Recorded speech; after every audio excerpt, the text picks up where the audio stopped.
Pilipinas, kumusta po kayo? May 17, 2025, ka-coffee. Oy, kawawa naman si Roque, nilaglag na siya ng mga kapwa niya. Mga kapwa niya DDS, nilaglag na siya. Yan ang sinasabi natin eh. Parang yun nangyari lang yan dyan sa Qatar eh, di ba? Mga Pilipino nagrally para sa mga Duterte. Nung nakulong sila, pinabayaan. O ito na, ano nangyari kay Harry Roque? Matapos ng ginawa niya, biglang ilalaglag lang siya ng mga kapwa niya DDS. Ngayon, puprotektahan ba siya ni Sara Duterte? Ang Vice President Sara Duterte, puprotektahan si Harry Roque? Paano niya gagawin yan? Ang tatay niya nga eh. Tatay niya na yan ha. Kadugo niya yan ha. Tatay niya. Hindi nagawang protektahan ni Sara Duterte. Ano pa itong si Harry Roque? Nakaibigan niya lang. Hindi natin alam kung totoong magkaibigan pero plastikan lang. Puprotektahan niya yan si Roque? Na may kaso? Na nakasampa ngayon at may warrant of arrest? Ang tatay niya mismo, hindi niya natulungan. Ano pa itong si Harry Roque? Oh, kawawa. Itong sinapit ni Harry Roque, posibleng sapitin din niya ng mga kapwa DDS na nagtatanggol kay Digong. Pag nadala na kayo, na corner na kayo, iiwanan kayo sa ere. O tinan mo, kapwa niya DDS, do matagal na naman, ganito naman talaga ang ugali na ni Panelo.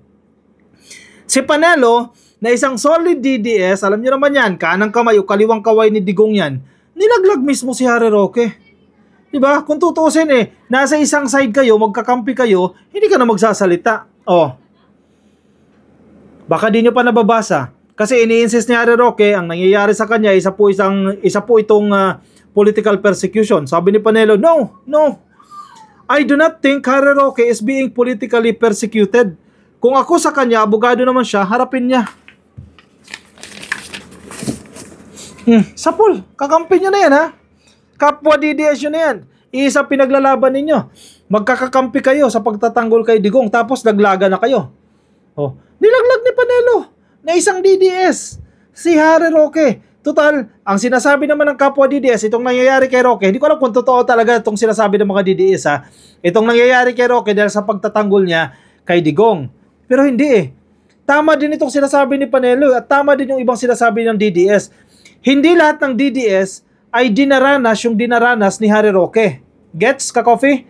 Ibig sabihin, may iba talaga sa bunganga ni Harry Roque, sa pagiging taklesa ni Harry Roque, at sa mga ginawa niya, ka-coffee, krimen, hindi pa naman napatutunayan, pero may kasong kriminal na,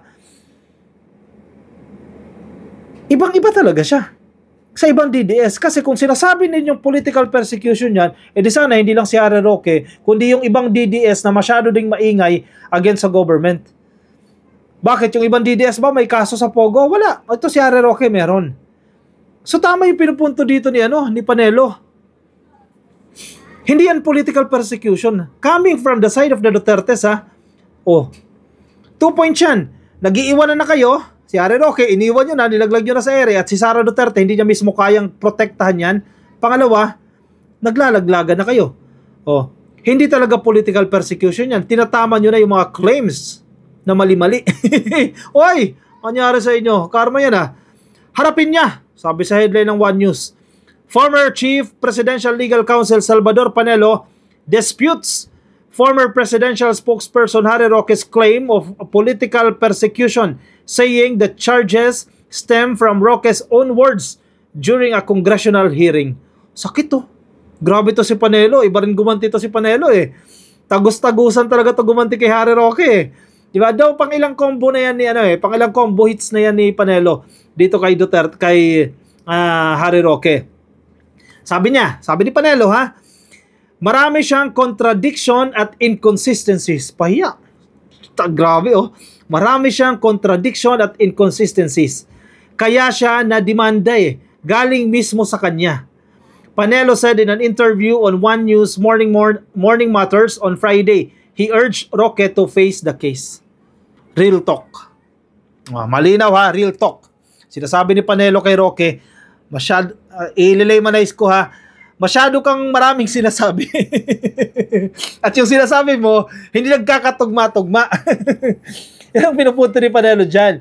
Sa iba pang terms, sa iba pang lingwahe, masyado kang madaldal, masyado kang taklesa, yung mga pinagsasasabi mo, magkakaiba naman. magkakasalungat. Kaya ka nakakasuhan. Yan ang pinupunto ni Panelo dyan. Puro inconsistencies at nagko-contradict sa isa't isa yung mga sinasabi niya. Kaya ka nakakasuhan. May punto si Panelo. Hindi tayo kumakampi dito kay Panelo, ha? Pero sa argumento niya, I'm buying his argument, no?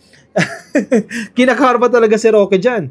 On Thursday, May 16, the Regional Trial Court Branch 118 dyan po sa Angeles, Pampanga ay nag-issue po ng warrant of arrest laban kay Roque, kay Cassandra Ong at iba pa na allegedly isangkot dito sa human trafficking case dahil po sa Pogo. Marami naman yumaman dyan sa Pogo. Yari kayo ngayon. Roque is currently in the Netherlands where he is seeking asylum. Good luck ka, Coffee, sa kanyang request for asylum. Akala niya magagrant pa sa kanya yan, ha? Swerte niya kung mag-grant pa yan. Pero I don't think na mag-grant sa kanya yan. Ang palasyo nagsalita na rin. Kanina, nanood tayo ng press con kanina sa Malacanang ni Jose Claire Castro. Of course, may nagtanong na media, nakalimutan ko yung pangalan ni ma'am, nagtanong about doon sa claims ni Harry Roque na ito po isang political persecution. As expected, malinaw na malinaw yung sagot dito ng Malacanang. Headline to ng Manila Bulletin. Panelo reject Roque's political persecution claim. Malacanang has dismissed former presidential spokesperson Harry Roque's assertion that he is a victim of political persecution, saying Roque has yet to address key issues tied to a human trafficking complaint filed against him. Malinaw naman yan eh. Actually, pagkakataon kay Roque yan eh. Ito na yung opportunity mo, harapin mo yung kaso mo. Di ba? Marami kang pera, may capacity ka. Kung hindi ikaw mag-aabogado sa sarili mo, kumuha ka ng pinakamagagaling na abogado. Pero harapin mo, kasi abogado ka eh, di ba? Harapin mo yung kaso mo. Umuwi ka dito sa Pilipinas, maglakas ng loob ka, sagutin mo isa-isa yung mga claims sa'yo para malinis mo yung pangalan mo. Di ba? Kasi ano na lang sasabihin sa'yo ng mga panyero mo. Di ba? Ng mga estudyante mo. Ganyan tao ka pala. Samantalang si Dilima doon eh. Sinasabi mo, kung matapang talaga siya, kung wala siyang tinatago, humarap siya dito sa HOR. Yan sinasabi niya noon eh. Gawin mo rin, di ba? Communications Undersecretary Claire Castro said this after a regional trial court dyan po sa Angeles, nag-issue po ng warrant of arrest, etc. Paulit-ulit na po yan. Ang sabi niya, yan po naman talaga ang kanyang naratibo ni Harry Roque. Kumbaga, ang pinupunto dito ni Jose Claire Castro, expected na talaga natin yan, na yan talaga yan yung sasabihin ni Harry Roque. Kumbaga, linyahan niya na yan eh. Wala nang bago dyan sa linyahan niya. Yan po ang kanyang naratibo, kanyang depensa. Pero hindi po niya sinagot ng mabuti kung nasaan nga ba ang mga dokumentong kanyang ipinangako. Correct. Alam mo kung ano yung dokumento na yan, Ka-Coffee? Nung hearing dyan sa House of Representatives, di ba, naging focus doon yung pag-angat ng kanyang yaman. Kasi ang daming kumpanya, di ba? Bakit biglang umangat yung yaman mo? Ang sabi ni Roque, nagbenta kami ng properties ng pamilya ko. Sabi ng Quadcom, sige, kung nagbenta ka ng properties, ipakita mo yung mga deed of sales o dokumento na magpapatunay na ikaw ay nagbenta. Bakit bigla kang yumaman? Kasi ill-gotten wealth yan eh. Yun, di na nagpakita. Yun ang pinupunto dito ni Castro. Ipakita mo yung sinasabi mong mga dokumento. Bakit hindi mo siya maipakita? As simple as that.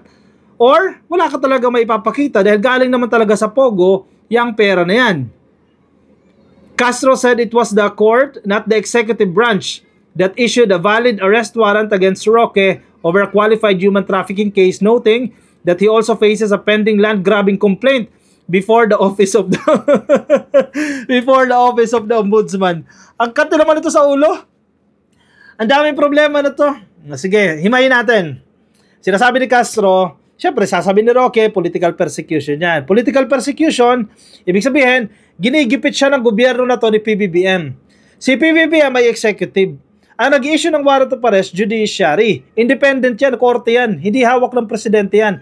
Anong sa tingin ninyo? Uutusan ni PBBM ang Angeles Court?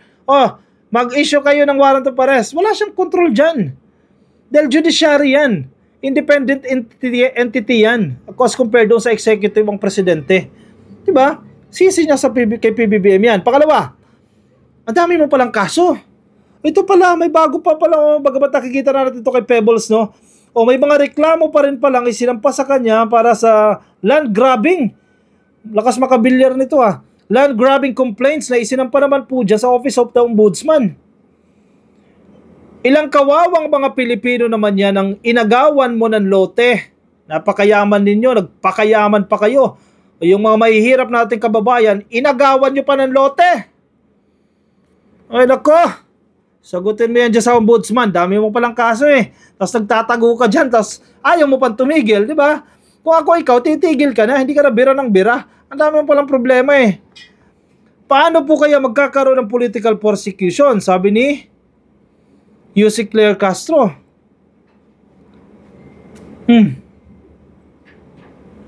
Sapul na sapul.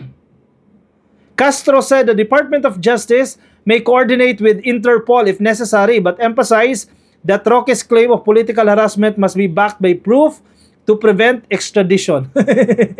Wala nga. Wala nga ipapakita patunay yan. Dahil karakter naman ni Roque yan, gumawa ng mga kwento, gumawa ng mga fake news. Hindi naman may pagtanggol yan. Dahil wala siyang mga ebidensya. Yang sa pulburin video lang eh, until now, hindi pa nila napapatunayan yung authenticity niyan eh. Diba? Kung wala po siyang napapakitang harassment, hindi po siya dapat magtago sa kanyang petition for asylum, sabi ni Castro. Roque, who appeared in public for the first time in the Netherlands last month following the arrest of former President Duterte, said he has started the process of applying for political asylum. In a Facebook live broadcast, Roque said he had left The Hague and was in a remote location where he would undergo for his first interview. The initial process includes registration, fingerprinting, a police interview, and a medical exam. Kung di ka ba naman eng-eng, pati ba naman yung proseso ng application mo, i-disclose mo, di ba? Dapat strategic ka rin eh. Nawawala yung talino nito ni Roque, tali-talino mo, dinisclose mo, o vlinag mo pa, o ito ganito ginawa ko, ito yung proseso, nagsika ko ng asylum, o wala na ako sa The Hague. Siguro, pwede siguro, sinusubukan niyang linlangin yung kanyang audience, o nandito na ako sa ganitong lugar, etc. etc. Kita pa yung background niya. Kung ikaw iimbestigahan, matutukoy kung nasaan ka talaga. Di ba? O baka gusto niya na talaga magpahuli. Kaya gumagawa na lang ng mga kwento, ka-coffee, ayan, mga political persecution, na wala namang patunay. Sinasabi niya, inaharas siya ng gobyerno, wala namang patunay, o magtago ka na lang dyan. Pero wag ka mag-alala. Eventually, ilang araw, dadamputin ka na rin ng Interpol dyan at dalhin ka na dito sa Pilipinas at managot ka dito sa Pilipinas. Ang masaklap sa kaso niya, non-bailable ito. Ibig sabihin, once na maaresto siya, naku po, madidelay yung hearing, nandiyan siya sa kulungan. Andiyan siya sa piitan, di ba? Kasi walang piyansa ito eh. Mabigat na kaso ito eh. Isang malaking good luck dito kay Harry Roque. Pakita niya ang tapang niya. Sagutin niya to, harapin niya to. Marami siyang pera. Bilog na ang mundo ngayon, hindi ikaw ang lagi nasa ibabaw. Eventually, iikot din yan. Yung mga inapi mo, sisingilin ka rin. O yan na. Sa pambabastos mo sa gobyerno, pambabastos mo sa mga Pilipino, pambabastos mo sa taong bayan, sinisingil ka na ng taong bayan. O siya, sige. Baka may mga ideya kayo, nasaan si Roque? Mga taga Netherlands dyan, baka namatahan ninyo dyan, itawag nyo sa local authorities, di ba? Para matukoy na yan kung nasaan.